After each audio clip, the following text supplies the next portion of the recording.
Hello বন্ধুরা, কেমন আছো তোমরা সবাই? আশা করি ভালো আছো। আজকে একটা রেসিপি করব, সেই জন্য তোমাদের সাথে একটু শেয়ার করতে এলাম। তোমরা তো জানোই অন্য কিছু নতুন ধরনের কিছু করলে আমি একটু শেয়ার করার চেষ্টা করি। এটা হচ্ছে লাউর কোফতা বানাবো। লাউটাকে দেখো আমি গ্রেট করে নিয়েছি, দেখতে পাচ্ছ, এই যে গ্রেট করে নিয়েছি। এতে লঙ্কা কুচি দিয়েছি। লাউটাকে আগে কেটে খোসা ছাড়িয়ে ভালো করে কেটে তারপরে ধুয়ে নেবে। বড় বড় চাকচাক করে কেটে নেবে, নিয়ে ধুয়ে নেবে। তারপর এটাকে ভালো করে ধুয়ে তারপর গ্রেট করে নেবে। গ্রেট করে নিয়ে জলটাকে ভালো করে চিপে নেবে দু হাত দিয়ে, কেননা প্রচুর জল থাকে। ভালো করে চিপে একটা শুকনো বাটিতে রাখবে। তারপর এতে লঙ্কা কুচি, লঙ্কার গুঁড়ো, লাল লঙ্কার গুঁড়ো দেখতে পাচ্ছ এটা, আর হলুদ, জিরের গুঁড়ো আর বেসন দিয়ে নিয়েছি আমি। এবার এটাকে কোফতার আকারে আমি গড়ে ভাজবো, সেটা তোমাদের সাথে অবশ্যই শেয়ার করবো। আর নুন দেবে, নুনটা বলতে ভুলে গিয়েছিলাম। আর স্বাদের জন্য হালকা চিনি দিতে পারো, ইচ্ছে করলে নাও দিতে পারো। তো চলো দেখাচ্ছি তোমাদের নেক্সট। বন্ধুরা, কোফতাগুলো আমি ভেজে নিয়েছি। এটা একটু বেশি ভাজা হয়ে গেছে, কালো হয়ে গেছে। যাই হোক, আমি সাদা তেলে এগুলোকে ভেজে নিয়েছি।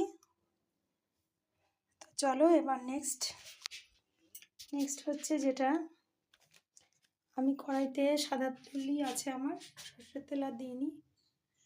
আর জিরে ফোড়ন দিচ্ছি, আর দেবো দুটো তেজপাতা, আর দেবো গোটা গরম মশলা।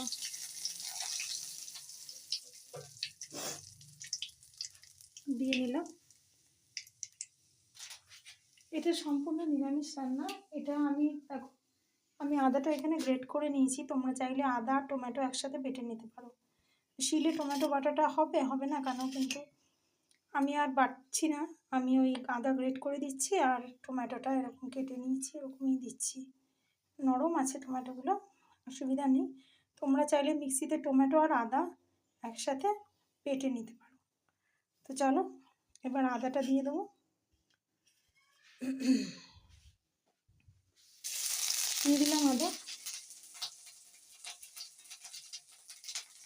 দিয়ে দিলাম টমেটো। এটা ভালো করে এখন টমেটোটা নরম হবে, তারপর নেক্সট। দেখো বন্ধুরা, যতটা পেরেছি টমেটোটা নরম করে নিয়েছি। এবার আমি এতে এক এক করে মশলাগুলো দেবো, শুকনো যে গুঁড়ো মশলাগুলো। প্রথমে দেবো হলুদ,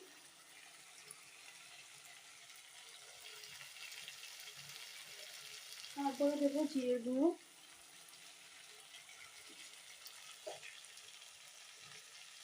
তারপরে দেবো ঝাল লঙ্কার গুঁড়ো,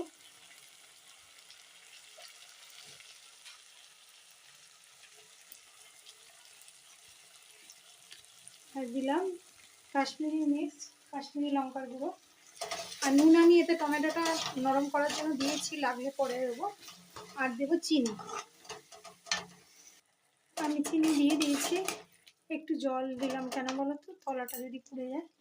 আর একটা কথা এখানে বলে রাখি, টমেটো আদা তোমরা যারা পেস্ট করে দেবে তারা ওই তেলে যখন জিরে ফোড়ন দেবে, জিরে গরম মশলা ফোড়ন দেবে, গোটা গরম মশলা, তখন এই বেসন আর হিংটা দিয়ে ভালো করে নেড়ে চেড়ে তারপর টমেটো আদা বাটা পেস্টটা মেশাতে হবে। আমি যেহেতু পেস্ট করিনি সেই জন্য আগে এটা দিয়ে নিলাম। তোমরা এই বেসনটা দেবে, বেসনটা দিয়ে তেলে ওই গোটা গরম মশলা জিরের সাথে ভালো করে ভেজে, হিং দিয়ে ভালো করে ভেজে, তারপর তোমরা আদা রসুন বলছি, আদা আর টমেটো পেস্টটা দিও। হিং দিয়ে দিলাম।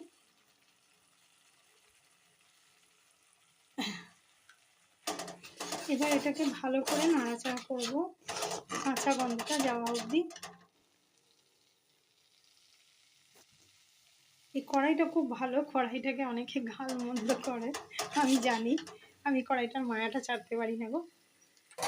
তো যাই হোক, আর গলাটা তোমরা নিশ্চয়ই বুঝতে পারছো না, সেরকম জানি না কতটা বুঝতে পারছো, ক্লিয়ার হচ্ছে না কি সেরকমভাবে। কিছু করার নেই, কী করবো।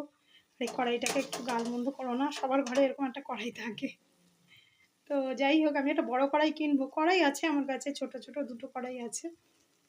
তো চলো এটাকে আমরা ভালো করে ভেজে নিই যতক্ষণ তেল না বেরোয়। দেখো বন্ধুরা, গ্যাসটা সিমে করে আমি এটাকে ভালো করে কষিয়ে নিয়েছি। কাঁচা গন্ধ একেবারেই নেই। তো আমি দিয়ে দেবো এতে জল।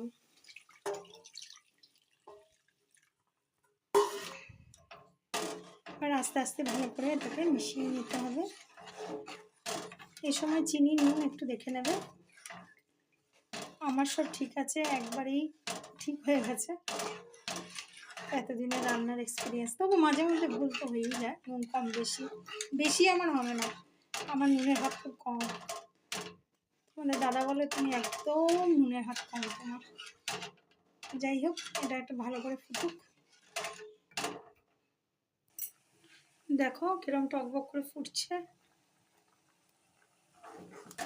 এবার আমি এতে দিয়ে দেবো কাসুরি মেথি আর গরম মশলা।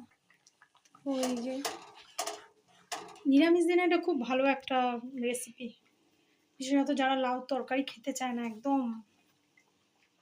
তো আমাদের ঘরে আমার ছেলে, আমার হাজব্যান্ড অতটা লাউ ভালো খায় না। তরকারি বড়ি টড়ি দিয়ে ধনেপাতা দিয়ে করলে আমার ভালো লাগে, রুটি দিয়ে ভাত দিয়ে।